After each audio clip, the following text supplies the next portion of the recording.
Chapter 15. There is no freedom for us in Yawgmoth, shouted Jix into the cavern. It was the largest chamber in all the caves, once home to nearly 10,000 untouchables. 5,000 remained, pressed in a tight mob beneath the ridge where the young rebel harangued. Yes, Yawgmoth elevated some of us, but the rest he leaves to rot and die. Every day, more Tedic outcasts arrive in the quarantine cave, but for more than a year, no healthy folk have been called above. We will never be called. Yawgmoth has gleaned the grain and left the chaff to be burned. The throng's anger roared in the throat of rock where they gathered. I have striven to fulfill Yawgmoth's promises. I have conducted to the surface anyone with enough courage and hope to rise. For a time, those folk found promise in the light, but that time was all too brief. Yawgmoth does not usher us into the light but into the furnace. He burns us to fuel the engine of his ascension. I personally have heard him speak of our dead as useful tools. He piles our bodies on the steps of the council hall like a rat catcher seeking bounty, and he gets his reward. The Halcydes are willing to pay more to kill us than to heal us, more to bury us than to raise us from this living tomb. Rage united the crowd in one voice. And do we fight back? Do we dare hate the hater? No, we cower in our tombs and thank Yawgmoth for each shovelful of dirt he pitches on our heads. Well, I say, no more. No more. They raised their fists with his. No more. No more. We rise. We do not wait to be elevated. We rise, lava up the mountain's throat. We rise. Yawgmoth worked serenely at a desk beside the infirmary window. Outside, ragged rioters poured from every sewer grate and storm drain. Watching them, he placidly stirred an antiserum. The concoction leached all metallic substances from blood and tissues, thereby accelerating the phthisis. Anyone already infected would be dramatically worsened. Anyone healthy would contract the disease in mere days. There had previously been no public use for the antiserum, but these rioters suggested an excellent one. Jix will be leading them, Yawgmoth said to himself as he watched a brutish untouchable bash back a doorway, drag forth the man of the house, and beat him into an inert pulp. So there will be plenty of infected individuals among them. Yawgmoth lifted the antiserum and peered through the ruby liquid. In round distortion, he saw the brute get his head lopped off by a Halcite guard. The poleaxes had been Yawgmoth's suggestion. This lovely wine will prove very useful now, indeed. Yawgmoth set down the antiserum and watched the battle unfold. A mob of untouchables gathered down the street, ready to charge the infirmary. He had expected as much. Jix would have identified the infirmary as the principal objective and Yawgmoth as the foe to be captured. It was merely a game of drafts. Yawgmoth had planned every detail of the city's defense. Jix would play the game just as Yawgmoth had laid it out. Jix and the Elder Council, Rebek and Glacian, even the Planeswalker Deft.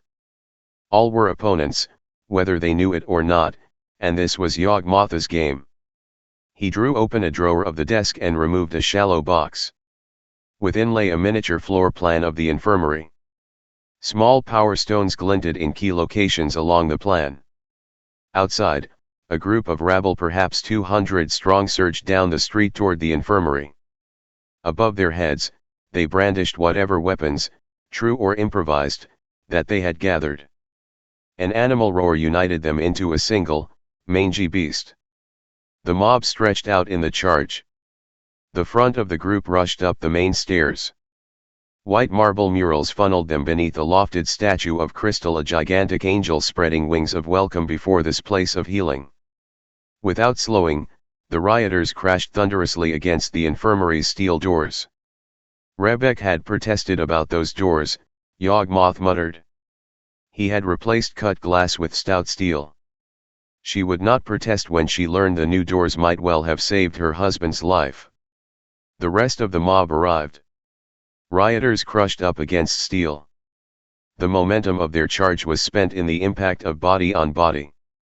She will certainly protest about this, Yawgmoth said, sliding a power stone from the miniature of the infirmary. Outside, the crystalline angel gave no sound as she tipped on her foundation. The massive figure tilted above the shoving mob. The angel fell. Only at the last did eyes rise to see her, rushing down, silent and grim, upon them. Perhaps 50 died beneath the initial impact. The statue gleamed crimson for a moment, settling on corpses. Then thousands of cracks raced across her gory figure. She shattered. Razor jags of angel lashed out to cut down another 50. It seemed a red fountain, blood jetting up and crystal crashing down. Untouchables fell and flailed and flopped. A devastating play, Yawgmoth said. 100 rebels defeated by a single work of art. That left 100 more, of course. Let them live, horrified. Let them panic and spread the contagion among the others. A devastating play. The mob fell back. There was no longer a chance of breaking in that way, slick with blood and crystal shards. In their midst, Yawgmoth glimpsed Jix himself. Within his wrappings, Jix's eyes were wide with horror. As all others stared in dumbfounded terror at the shattered angel and the slaughtered bodies, Jix glared toward the upper window where Yawgmoth stood. He realizes. He knows this is a game, Yawgmoth told himself. But he doesn't yet realize he cannot win. In the next moment, Jix seemed to. Shouting above the heads of the stunned throng, he called for them to scatter. It's a trap. Split up. Everyone, split up. They did not listen. Perhaps they could not hear him above the screams of the dying. He tried to show them, shoving them toward the side passages away from the infirmary. They staggered, moving only as far as he could shove them. At last, Jix grabbed the sleeves of 2 other rioters and dragged them bodily from the street. They were the only 3 who would escape. No sooner had they fled than 5 of Yawgmoth's sword-wielding healers closed off the street. 5 more appeared in each byway and 12 in each direction of the major thoroughfares. Behind them were phalanxes of the new Halcite Guard, forces now accountable directly to Yawgmoth. He had instructed them and the healers that, in case of riot, they must report to the infirmary, secure it against attack, and enter to receive orders. Now they converged, 60-some trained, armed, and armored fighters against an unarmed mob of 100. As the slaughter began, Yawgmoth blissfully withdrew from the window. He took with him the box schematic of the infirmary. The power stones there indicated that the doors and shutters of the lower floor were holding. Another stone that monitored the roof glowed deeply red. A flotilla of sedan chairs was settling into position. Yawgmoth had expected this arrival not untouchables but another band of equally desperate opponents. Striding from his laboratory, Yawgmoth climbed a set of stairs leading to the roof platforms. He hauled the bar from the door and flung it back, stepping into full view on the crowded rooftop. Before him, counselors climbed unsteadily from their sedan chairs. In their midst was the ever-regal eldest Jamoth of Halcyon. Her robes were battered by the hasty flight, and her coiffure had suffered similarly. Still, she managed to compose her dignity and approach Yawgmoth. "Greetings, healer Yawgmoth. You know why we are here. It is the only secure spot in the city," he teased gently. She was not amused. "We have come to confer on you, as per our agreement, complete command of the Halcite Guard. You will maintain control until the threat of invasion is eliminated. The city is yours to command. We throw ourselves on your mercy." An enigmatic smile touched Yawgmoth's lips. "I had expected as much." He gestured out beyond the roof, to the streets where rebels died. The Healing Corps and Halcite Guard marched inward over fallen bodies. "As you can see, my forces arrive even now. They converge here because I knew this would be the main objective of the revolt. Also, the troops converge to receive special weaponry for their fight against Tedix, a bit of sweet deadliness." "We had hoped as much," eldest Jamoth responded grimly, her eyes sweeping the street, "a river of blood. Elders clustered up beside her, wearing haunted looks. They were anxious to get below, so was the eldest. "May we review the troops?" Yawgmoth bowed gently and gestured toward the stairway. "They will be filling the hall below just now. Come see." Without pause, he led them down the winding stair. His boots sent martial echoes through the passage. The others followed. Their soft-soled shoes whispered apologetically. All the while Yawgmoth descended, he manipulated his box schematic, unlocking the doors to the great hall. From below came the sound of soldiers flooding in. By the time Yawgmoth and the counselors reached the great room, its white marble floor was stained with red footprints. Soldiers fell in line, guards on one side of the long chamber, and healers on the other. At Yawgmoth's insistence, slim plates of metal had been sewn into the shoulders, bellies, backs, and thighs of their jumpsuits. Yawgmoth strode out between the gathering lines. The elders followed. "Welcome to the war, soldiers, healers, elders," Yawgmoth said wryly. He snapped his fingers, gesturing to a pair of soldiers at the end of the line. "Fetch the battle armor and swords. Haul them here, beside me." The two soldiers hurried to a wall of cabinets and threw back the tall white doors. Within were great racks, 20 filled with gleaming armor, and 10 bins with swords, their hilts jutting upward. Hastily, the soldiers hauled racks and bins out into the center of the floor. From the first rack, Yawgmoth lifted a gleaming suit of silver armor, shoulder plates, cuirass, chainmail skirt, and cuisses. With one swift motion he donned the armor. It rang bell-like. A red power stone gleamed at his throat. "This armor will more than protect your body from any attacks the damned can make against you. The power stone in each suit will make it mold perfectly to your frame. Your movements will be amplified by the armor, your strength doubled, your arms steadied. There is a helm for each of you as well. A stone set in each of those will allow me to track your positions and provide special instruction, should circumstances require it." "Impressive designs, Yawgmoth," eldest Jamoth interrupted. "They are glacians," he said offhandedly to her. Speaking again to the soldiers, he said, "As to specific orders, you must march to and defend the sector of the city you are assigned in your routine duties. Slay any rioters you encounter. Use these swords." He leaned over one of the bins of swords. Producing the jar of antiserum from his pocket, he poured some into each bin. Then he drew forth a sword, a massive double-edged weapon, its tip smeared with the red stuff. "They have the same heft and length as the swords you practiced with, but the inset stones here make the blade powerful enough to cut through rock. They are poisoned now, too, so be sure not to cut yourselves or any citizen. The poison will destroy our foes." Again, "Very impressive," the eldest said approvingly. Yawgmoth did not deign to answer this time.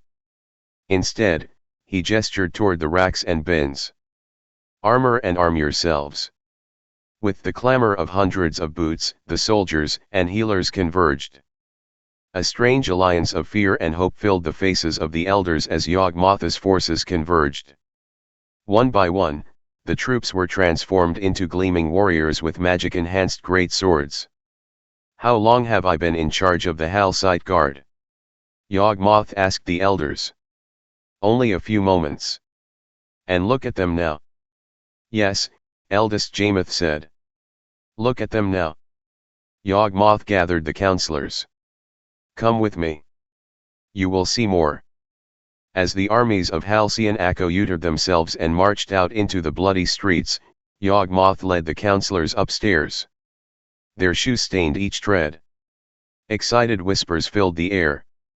They were like children heading toward a roomful of presents. The elders entered a corridor above. Yawgmoth strode imperiously down the aisle, stopped at a door, and flung it back. The counselors crowded up to see what lay beyond. It was a comical sight. In the murk, a company of 10 goblins stood at the ready. They stared fearfully outward, bulbous heads and buggy eyes shimmering in the dark. Each held whatever medical implement had seemed most menacing: scalpel, clamp, strap, tube. In their midst was the most pathetic figure, Glacian in all his wretched decay. His skin was more rumpled and pocked than the goblins, his arms more puny, his eyes more terrified. He clutched a stylus as though it were a sword. The single imposing figure in the room was Rebek in her dirty work suit. She brandished a bed rail overhead, ready to bring it down. Yawgmoth spoke with gentle mockery. "You are quite safe here, Rebek. No one will harm your husband. The infirmary is well fortified." Eldest Jamoth spoke up. "It is a veritable castle. Come with us, Rebek. Come see. Today the riots will end." He extended his hand to her. Blushing, Rebek set down the bed rail. She surrendered her fingers to his grip. Glacian growled a garbled objection. No one but Rebek could have known what he said, and even she paid him no heed. Yawgmoth led her out of the darkness. As they walked toward the laboratory, he lifted the box schematic. "Do you see these power stones here, here, and here? They are linked to the main doors. And these are linked to the shutters. And these to other defenses. Another innovation of your husband's." Rebek's eyes were wide with amazement. "This device? From his sketches?" Yawgmoth smiled. "His split mind has proved useful. Whenever I need a device, I begin the design myself and leave it in his room. He cannot remember having started the work, but he will finish it, design it for me. Together, we have created some marvelous devices for the defense of the Empire." He opened his laboratory door and entered, striding to a tall cabinet on one wall. "This, though, is the greatest of them all." Yawgmoth opened the doors, revealing a simple panel of wood standing within. "This?" asked Rebek as the counselors came up behind here. "This wide, flat piece of wood is your greatest innovation." Without a word, Yawgmoth reached up to the top of the panel and pulled it down. The vast board pivoted on hidden hinges and springs until it settled into a broad table in their midst. The tabletop gleamed with a tight array of small power stones. To most eyes, the organization of those stones would have seemed random, but not to the eyes of Rebek. She had designed so many buildings and avenues, had daily stared down on Halcyon from the heights of her temple. "It's the city," she whispered. "You've mapped the whole city in power stones. They are linked to doors and shutters and lights in every building. They are linked to the stones in the helms and swords of the soldiers and healers. By merely touching a stone, I can control sights and warriors throughout Halcyon." Eldest Jamoth's former awe had now deepened to dread. "Yes, you can. You can control the whole city.